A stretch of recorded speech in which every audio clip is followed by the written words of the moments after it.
Every time as you set off for work or in search of that dream job, sometimes what you do not understand that is as you move from office to office or from street to street, you can't avoid a dusty pair of shoes and in extreme cases, a worn out soul, a diminishing soul. But this could be a business opportunity for someone. It all happens about 20 kilometers east of Nairobi's central business district in Kariobangi Estate. The populous area is from afar quiet and without activity other than the busy traffic. But at closer scrutiny, what you could comfortably term a beehive of activities. One of the main commercial activities here is the home-based plastics recycling industry by Stephen Kihoro. He was born over 40 years ago and brought up in the neighborhood, characterized by a life of struggle, not just by the mere fact that his parents struggled to make ends meet, but also due to the unpleasant surrounding. The city's and by extension Kenya's largest dumping site, the Dandora dumping site.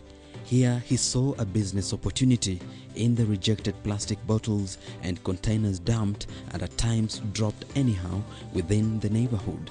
He explains how. First nilikuwa nimeemployio kama kampuni ya Muhindi kwa miaka kama 8 hivi. Ndio nikapata ujuzi pia kupata kujua hizo material na nikaanza kuziprocess. Hapo ndio nikakuja nikachukua microfinance kidogo kama 100,000, karudi nikarepay. Karudi sana nikaweka kampuni ikiwa yangu sasa. 100,000 Kenyan shillings, he says, was his starting capital and has since been able to repay it in small installments. Kihoro collects factory waste, unwanted plastic containers and at times wire insulating cables of varying colors which he and other workmates chop into smaller chips and pack them in sacks before eventually, by use of these special homemade electric machines, heat them up at very high temperatures. The temperature melts the plastic in minimal amounts of water to form pulp, which ranges in colors as per the raw materials used. In some instances, there is a special white mixing powder which in the long run dictates the eventual output.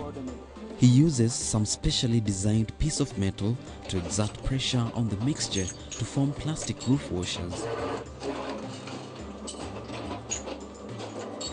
Inaitwa roofing washer, sealer roofing washer. Hasa zinatumika kwa shamba za maua.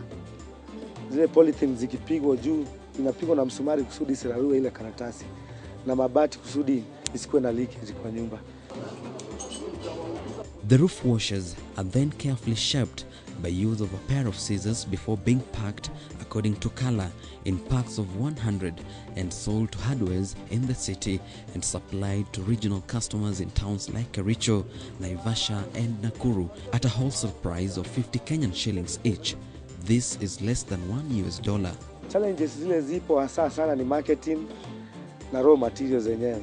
Juu tunadepend na hizo raw material na machine zetu pia. Za jua kali tuwezi depend sana na kununua material virgin. Ile tunaweza kuwa tunatoa final products. This results in limited production, which is why he sought to diversify into shoe sole making. Most of the recycled material is black in color, since most of the official wear in town is black, and the manufacturing process is no different from that of the roof washers.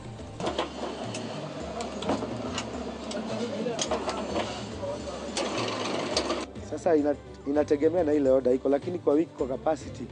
Sasa kama sasa kama vile kuna power failure hivi tunafanya kazi kama kazi siku 3 tunatengeneza kama 300 packets, 500 packets. Hiyo ni kidogo, lakini minimum tunatengeneza kama 5,000 pieces per day. He has not been deterred, and though it looks like a small venture, Kihoro has employed at least 6 youth who earn a decent livelihood. He pays them weekly according to production. It is a key sector which, if invested in by government and other private sector players, could help create thousands of jobs and consequently help push Kenya into a medium-income earning nation by the year 2030, contributing to the targeted minimum gross domestic product or GDP growth of at least 10% annually.